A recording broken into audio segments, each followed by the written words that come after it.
After 33 years, they fired me, replaced me with a machine, and laughed behind my back like I didn't matter. What they didn't know was, I remembered everything. Every lie. Every cover-up. Every woman they erased. And while they celebrated my silence, I was already planning the storm. Before I begin, I just want to say thank you for taking the time to hear my story. If you're comfortable, let me know where you're listening from and what time it is where you are. Now, let me tell you what really happened. I started at Halvorson Systems in 1990. Back then we had floppy disks, a coffee pot older than me, and a CEO who still shook your hand like he meant it.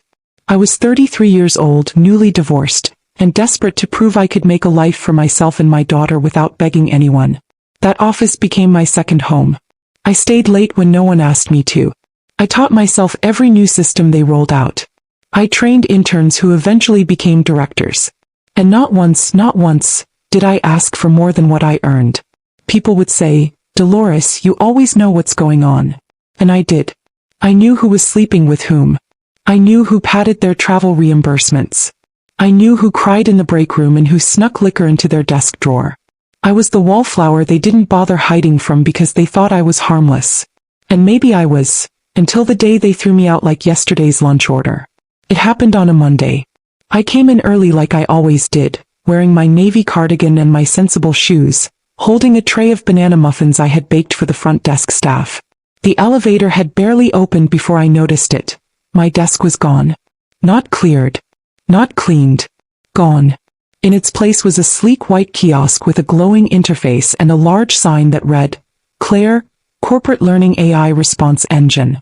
I thought it was a joke at first. Maybe they were renovating or someone forgot to move my things back. I walked around the floor, but my photos, my plant, my pencil holder, everything was gone. I went straight to Brent Halvorson's office. He was the new CEO, all teeth and tech speak, the kind of man who could fire a whole department and still be on time for a podcast interview about innovation. He didn't even look surprised when I walked in. Ms. Mayfield, he said with a thin smile that didn't reach his eyes. I figured you'd stop by. Where's my desk? I asked. My voice was calm. I didn't need to shout to be heard. We've made a strategic pivot, he said. We're moving toward automation. AI can handle customer support, scheduling, data entry. And dignity? I cut in. He blinked, then gave me that look people give their grandmother when she forgets what year it is. You've been a pillar here, truly. But the future doesn't wait for sentiment. Am I being fired? We're sunsetting your role, he said. But we're happy to offer a thank you bonus for your years of loyalty. Loyalty. That's what he called it. 33 years of loyalty. Not a write-up, not a single complaint on my record. I ran that front office like a ship. I caught errors in invoices that saved them hundreds of thousands. And now a talking computer named Claire had my job. I asked him, who made the decision? Monica and I, he said. The executive team agreed. Monica Trask. The real snake behind the curtain. Always polite, always smiling, always ready to throw someone else under the bus as long as it made her look smarter.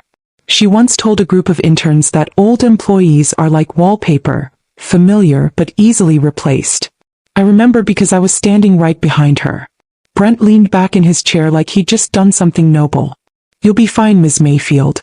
People like you always find something. People like me, I said quietly. I didn't need to ask what he meant.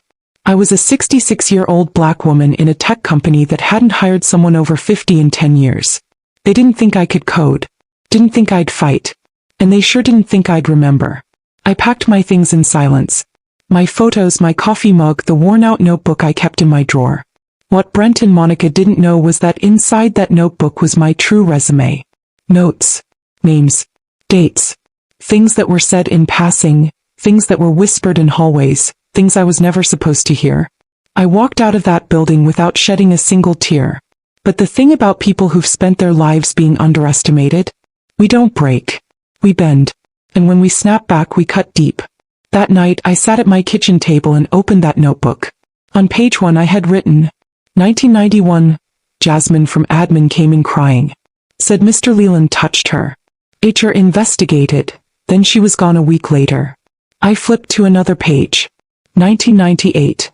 Monica bragged in elevator about filtering out the old guard. Said they were dead weight and bad optics for a tech brand. Another. 2016. Brent was drunk at the company retreat. Cornered that new designer in the hallway. She filed a report. He settled. She disappeared. My hands didn't shake. My eyes didn't blur. I didn't cry. I just kept turning pages. Because I knew what I had wasn't a journal. It was evidence. And if they thought firing me was the end of the story, they clearly hadn't read the first chapter. It took me 2 full days to read through that notebook from front to back. I didn't realize just how much I'd documented over the years. Some entries were just fragments. Someone crying in a stairwell, a whispered slur at a holiday party, a young intern who never came back after speaking up about something her manager did. I had always thought it was just my way of coping. Keeping notes gave me a sense of order, like I was still in control of something. But now I saw it for what it really was. A record. A ledger of what this company was built on. I made a pot of chicory coffee and took a deep breath before dialing Harriet Boone. She had been head of HR for 12 years before Monica bullied her into early retirement.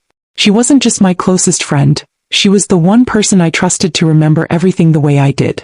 "Dolores," she said when she picked up. "Lord, it's been a minute. You all right?" "They fired me," I said. Silence. "Then, what?" "They said I've been replaced by an AI interface named Claire." She made a sound like she'd swallowed a curse. "Brent. And Monica." She sighed. "Of course. That woman's been scheming to erase anyone with a conscience since she got the corner office." "I need to talk to you," I said. "And not over the phone." I showed up at her house the next morning with my notebook, a fresh lemon pound cake and a bottle of sweet red wine. Harriet lived in a little brick bungalow on the east side, where the neighbors still waved and nobody rushed through conversations. We sat at her kitchen table just like we used to back when our daughters were young and our backs didn't ache. I told her everything. About Claire. About how Brent smiled when he let me go. About how Monica had the nerve to say nothing at all. Then I opened my notebook and let her read. She took her time, flipping slowly, her jaw tightening with each page. When she got to the entry about the Latina intern, Lucia, she stopped cold. "I remember her," Harriet said. "She came to me crying. Said her manager asked her to stay late and then tried to put his hands on her. I filed a report, then Monica took over. Next thing I knew, Lucia was gone." I nodded. "That's why I called you. You and I remember what they're hoping people forgot." Harriet stood, walked into her bedroom and came back with a locked metal file box. She opened it and laid out 3 folders, thick and heavy. Before they pushed me out, I backed up every complaint Monica tried to delete. I knew one day it'd come to this. Inside were formal grievances, most of them from women of color. Every one of them either silenced or settled. In some cases, the names had been erased from the system entirely. One folder had a sticky note on the front. "Elevator assault, Sue." "I wasn't allowed to follow up," Harriet said. "Monica handled the settlement personally. But I kept a copy. Just in case." I opened it. The woman's name was Ana Reyes. She had been a junior graphic designer. She claimed Brent cornered her in the elevator after the 2016 retreat and groped her. The security footage conveniently went missing. The legal team paid her $250,000 to sign an NDA. She quit, deleted her social media and disappeared. "This man is still running the company," I whispered. Harriet nodded. "And using an AI chatbot to auto-delete any new complaints. You think that thing doesn't know how to filter race-based keywords?" The rage that burned in my chest wasn't hot. It was cold, focused, controlled. "I need someone who understands the tech side," I said. "Someone we can trust." Harriet tapped the table. "Jamal. From IT. He still works there. Quiet, smart. You mentored him back in the day, remember?" Of course I remembered. Jamal Carter. Always stayed late. Helped fix my email when the system changed. I used to slip him homemade cookies when his head was buried in a laptop. A good young man. I called him from Harriet's landline just in case. When he heard my voice he said, "Miss Mayfield. They said you retired." "I didn't retire. I got replaced by a robot." He paused. "I'm sorry. That's not right." "I know it's not right," I said. "And I think you do too." He agreed to meet us at a diner off Old National. It was quiet, full of retirees and gospel music playing softly in the background. When we showed him the files, his eyes widened. I knew something was off, he said. Since Claire was installed, I haven't seen a single harassment complaint. It's like they disappear before they even reach the HR system. Because they do, Harriet said. We have paper copies proving it. He took a shaky breath. Miss Mayfield, I found something last week. A debug log. It's hidden in the back end, but it tracks every deleted submission. There's dozens. Some from current employees. Some with evidence, screenshots, audio. You can get them? I asked. I can't download them without setting off flags, he said. But I can mirror the log and forward it to an external drive. I smiled for the first time all week. Then let's do it. He hesitated. If they find out. They won't, I said. Because I've spent 33 years learning how to stay invisible. That night, I typed a name into my browser I hadn't typed in years. Raina Dubois. Award-winning investigative journalist. Known for taking down powerful men with clean suits and filthy closets. I drafted the message 3 times before hitting send. Subject: AI system being used to erase harassment complaints at Halvorsen Systems. Body: my name is Dolores Mayfield. I worked at the company for 33 years. I have evidence of a cover-up involving racial discrimination, sexual harassment and data manipulation. I'm ready to talk. 15 minutes later she replied. 2 words. Prove it. I smiled. I intended to. They didn't recognize me when I came back. Not Monica, not Brent, not even the ones I trained. I wore a curly gray wig, oversized glasses, and an old janitorial uniform I borrowed from Harriet's cousin who worked cleaning commercial offices. I walked with a limp and pushed a mop bucket like I had a bad hip. Nobody looked at me twice. In that building, if you weren't in a blazer or heels, you didn't exist. That's how I knew they never saw me to begin with. I had Harriet call in a favor to get me on the nighttime cleaning crew. Halvorsen Systems outsourced to a third-party company. Cheap labor, no background checks, no ID badges. Perfect cover. On my first shift back, I walked into the main floor I had once run like a ship and felt my stomach twist. My nameplate used to sit at the front desk. My notes, my pens, my files. All gone now. In their place, the screen of Claire blinked silently. A soulless interface, polite and professional, and completely complicit in silencing people like me.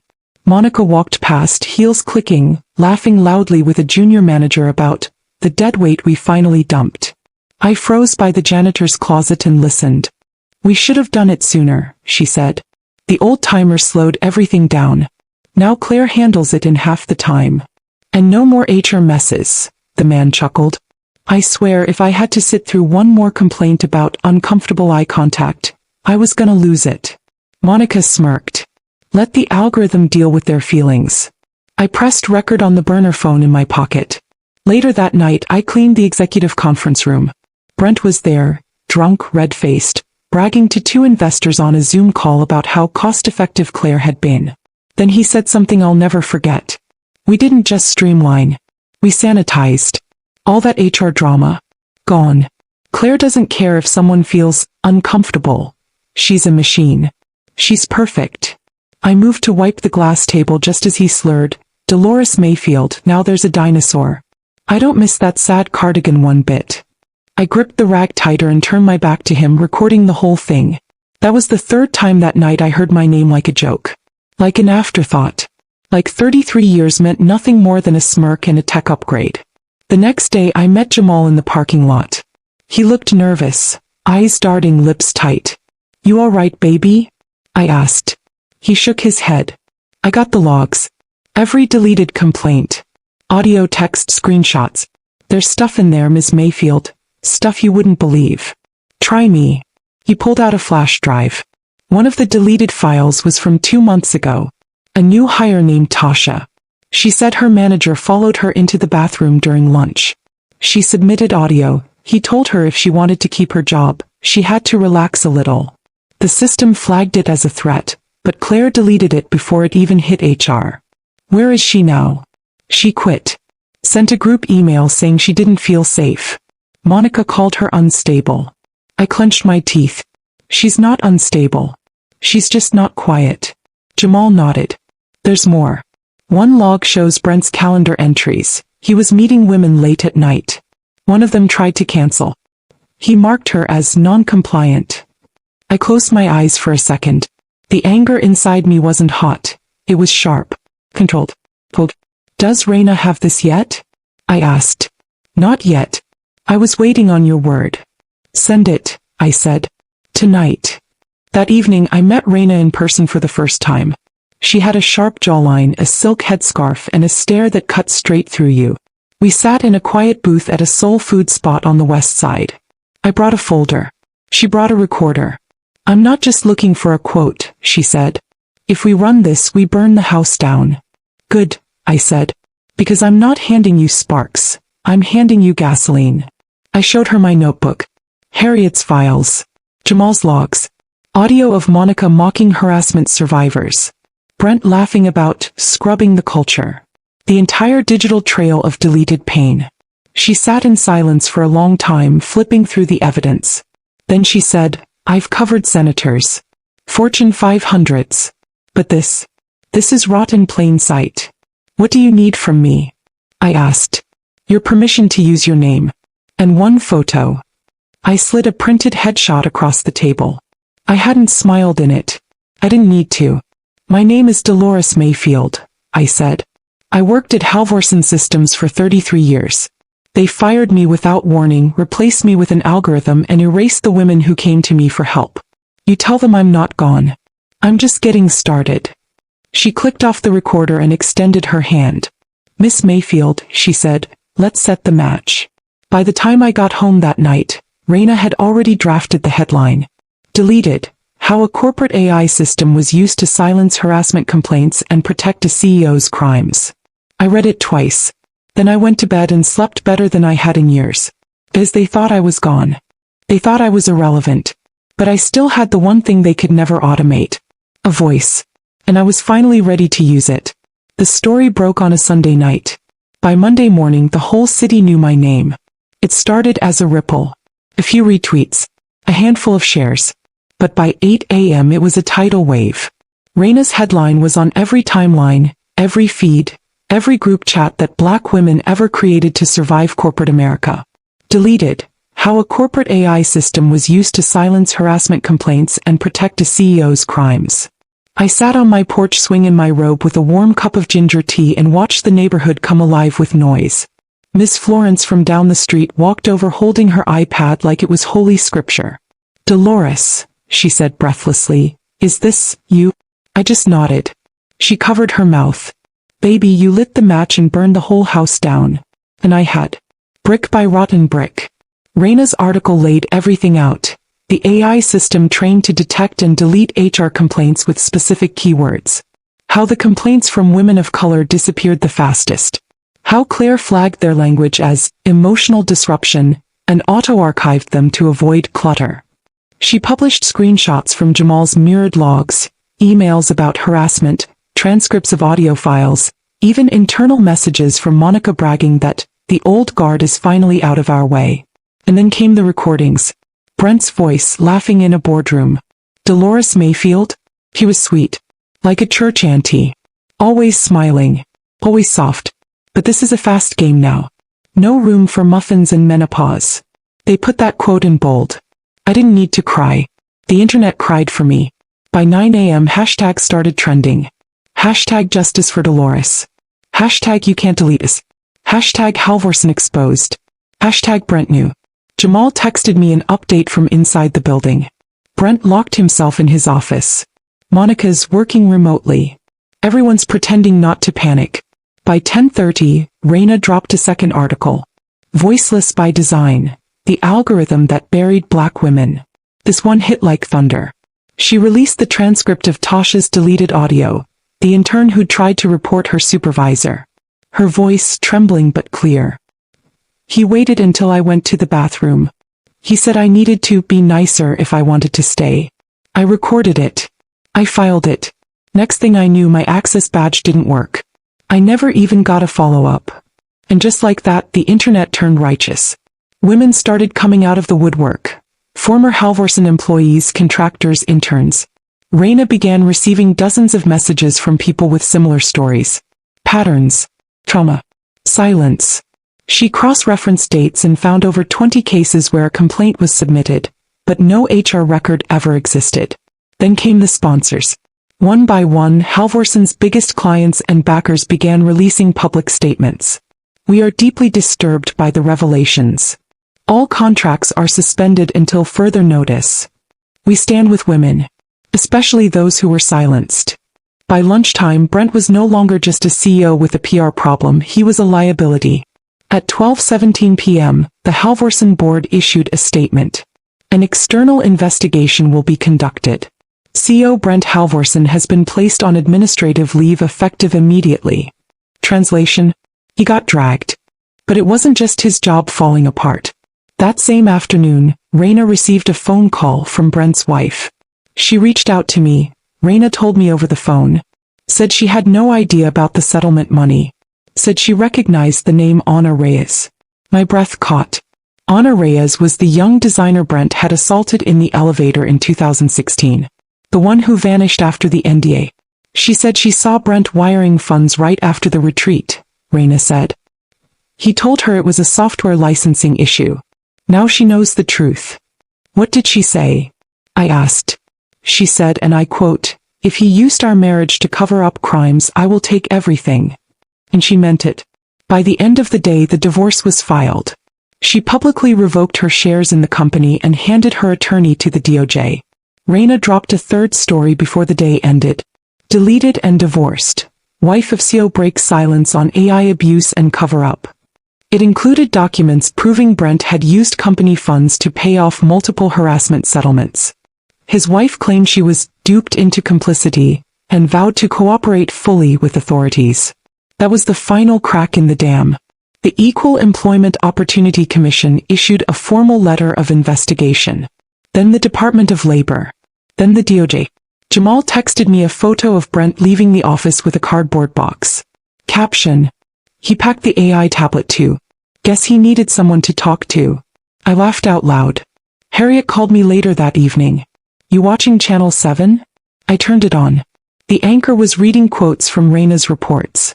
They were showing a side-by-side of Brent's public apology and the growing number of women coming forward. One woman, crying on camera, said, "Dolores stood up for us. She did what the system was designed to prevent. She remembered." My chest swelled, not with pride but with relief. For years I'd felt like a whisper in a storm. Now the storm was mine. And Monica? She didn't come into work the next day. Word was she flew to Miami on a sabbatical. Someone leaked an internal email where she told Brent, "Let the old woman have her moment. It'll blow over." It didn't. By the end of the week, Raina's fourth article had gone viral. The blueprint: how one woman's notes took down an empire. That's when people really started talking. I got interview requests from major networks. Offers to write a book. An HBCU invited me to speak at their next commencement. I said no to all of it. I didn't need the spotlight. The truth was enough. For the first time in 33 years, I didn't feel invisible. Because I didn't just expose them. I reminded the world what they tried to erase. And this was only the beginning. By Friday morning, Halvorson Systems was a ghost ship. The signs still hung above the main doors, but nobody walked through them with pride anymore. The parking lot was half empty. The lobby silent. You could almost hear the echo of the lies peeling off the walls. I watched it all on the morning news while I buttered my toast. The anchors didn't even try to hide their tone anymore. The scandal had become too big to tiptoe around. Massive fallout at Halvorson Systems. Former CEO faces potential federal charges. Employees speak out about racism and retaliation. They played clips from Raina's coverage. Images of Brent scowling behind sunglasses. Monica dodging cameras outside a luxury condo. I sipped my coffee and took it all in like it was my Sunday paper. But it wasn't just news now. It was history. Jamal called me that afternoon, breathless. "Miss Mayfield, it's done. They're shutting down the Claire system." I paused. "They're what?" Recalled. "The whole project. Public pressure got too loud. Plus Raina's latest article proved the AI was intentionally trained to suppress harassment data. They're calling it the most unethical deployment of corporate AI in history." I closed my eyes and exhaled. It wasn't just that they fired me. It was that they replaced me with a machine designed to bury people like me. And now that machine was going in the trash, right where they thought I belonged. Good, I said. That thing never could run the front desk like I did anyway. But the real gut punch didn't come from the DOJ or the stock crash or the lawsuits piling up like junk mail. It came from Raina's fourth article, her masterpiece. The blueprint. How one black woman took down a corporate empire with a notebook and her memory. It wasn't just journalism. It was scripture. She wrote about my time in the building, my patience, my silence, my notebook. She described how I documented abuse in real time while they promoted the predators. She framed every entry I'd scribbled as a brick in the foundation of justice. Then came the kicker. She published an annotated list of 26 names. 26 women. Each one had filed a complaint that was buried. Each one left the company in silence. Some were interns. Others were senior analysts. All of them disappeared under the same cloud. Discredited, disbelieved, deleted. Raina found 18 of them. Interviewed 11. 5 of them agreed to go on the record. One said, Dolores was the only one who believed me. Now the world does too. Another said, she trained me. She saved me. And she never once asked for credit. I sat on my porch and read every word with my hand over my mouth. I didn't cry. Not yet. But my heart felt like it was humming. Like something inside me had been asleep for years and had finally woken up. Later that night, Raina messaged me directly. Turn on Channel 9. So I did. There was a live congressional hearing. Topic: corporate AI ethics and discrimination. They were citing my case. Senators reading my name into the record. Quoting my testimony. Holding up a printed image of my notebook like it was evidence from a landmark case. I wasn't even watching TV anymore. I was watching impact. Real, national, generational impact. And Brent was now under federal investigation. Fraud. Civil rights violations. Retaliation. His wife had already spoken to the feds. She gave them everything, emails, receipts, calendars. She even handed over the burner phone he used to communicate with Monica. Monica? Disgraced. The board cut ties.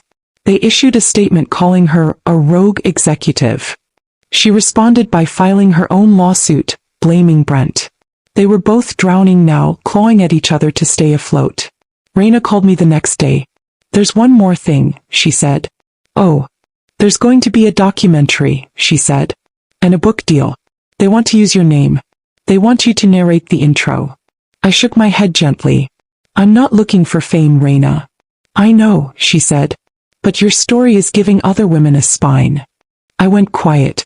Because the truth is, I never wanted any of this. Not the headlines. Not the interviews. Not the virality. All I ever wanted was for someone to look me in the eye and say, you were right. You were never invisible. You were never wrong. That night I visited Massey Hall. It's a women's career center on the South Side. They offer free resume coaching, tech classes, job placement for women of color. I'd volunteered there before, but now it felt different. When I walked in, there was a new plaque on the wall. The Dolores Mayfield Tech Empowerment Lab. I stood frozen. A group of young women were inside learning Python code, editing resumes, laughing together. Jamal stood at the front, smiling like he belonged there. One of the girls saw me in the doorway. She gasped. Wait, are you? I nodded. She walked up slowly like I was made of glass. You're the reason I know I belong here. I smiled. No, baby. You belong here because you're ready to take your place.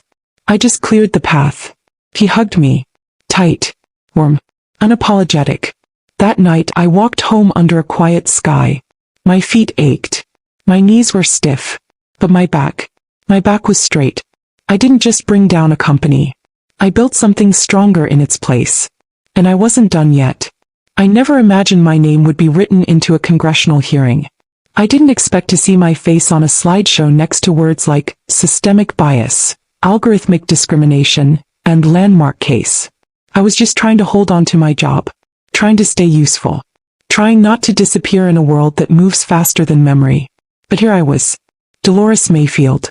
The woman they tried to delete. The woman who wrote everything down. Strange watching people say your name with reverence after spending decades being overlooked. Even stranger when they say it in headlines on panels in classrooms. I used to hand out muffins to interns. Now professors are assigning essays about me. I didn't ask for any of it. All I wanted was the truth to matter. And now it finally does. Brent Halvorsen is finished. The DOJ charged him with obstruction of justice, retaliation, and misuse of corporate funds to cover up sexual harassment. His wife divorced him, took half of everything, and started a non-profit for survivors of workplace abuse. The AI system Claire was not only shut down, it became the centerpiece of a national debate. Tech companies are now required to submit their HR automation models for bias testing. Raina's article sparked a full legislative proposal called the Mayfield Disclosure Act. They say it might pass next session. And Monica? She tried to flip on Brent. Claimed she was pressured into the cover-up. But Raina had emails, audio, timestamped files, Monica's signature on NDA after NDA. She's banned from holding an executive position in any publicly traded company. Last I heard, she was living in South Florida, fighting civil suits and begging not to be subpoenaed again. I don't feel bad for her. Because when I cried in the janitor's closet, she laughed. When I trained her staff, she erased my name from every report. When I vanished, she celebrated. Now she's the one nobody sees. Funny how that works. Meanwhile, things have been quieter for me. Not peaceful, just quiet. I go to the community center every Tuesday. Jamal runs the tech boot camp now. We help women, mostly over 40, learn basic code, digital filing, online banking. Most of them say the same thing. I thought it was too late for me. And I always smile and say, baby, the system wants you to believe that. But the system is a liar. Sometimes I bring peach cobbler. Old habits die hard. The girls call me Miss D. They write my name in big loopy cursive on thank you cards. They send photos when they land their first job. Some of them cry the first time they're handed a laptop. I never thought I'd matter again, one of them told me. I just hugged her. Trust me, I whispered, I know exactly how that feels. My house feels warmer now, even though the weather hasn't changed. Maybe it's because people stop me at the grocery store. Maybe it's because every time I open my mailbox, there's a handwritten letter from someone saying, you reminded me to speak up. Or maybe it's because I'm finally seen. Not as a relic. Not as a whisper. But as a woman who remembered, who watched, and who waited until the time was right. I wrote everything down because I was afraid of being forgotten. Turns out that notebook made me unforgettable. Raina's book is coming out next spring. She sent me the draft. The dedication page says, for Dolores Mayfield, who kept the truth alive when no one else would. I wept when I read it. Not because I wanted recognition, but because someone finally understood. We weren't just surviving. We were archiving. One of the most powerful moments happened last week. Raina invited me to speak at a panel on ethics in technology. I declined. I don't do microphones. But I did agree to attend and sit in the front row. Halfway through the discussion, a young woman stood up and said, do you all understand what Miss Mayfield really did? She didn't just tell her story. She dismantled a machine built to erase people like her. She didn't break the system. She revealed it. The room fell silent. Then they clapped. Not for me. For us. For every woman who took notes in the margins. Who documented injustice with receipts instead of rage. Who lived in silence long enough to explode in full voice. When I got home that night, I pulled out my old notebook. I flipped through every page. Jasmine. Anna. Lucia. Harriet. All there. All remembered. I added one final line at the very end. They tried to delete me. But I backed up the truth. That's the legacy I leave behind. Not a name on a building. Not a face on a screen. Just a quiet woman with a pen, a sharp eye, and the courage to write it all down until someone finally listened. Because I wasn't the problem. I was the proof. And now they can never erase me again.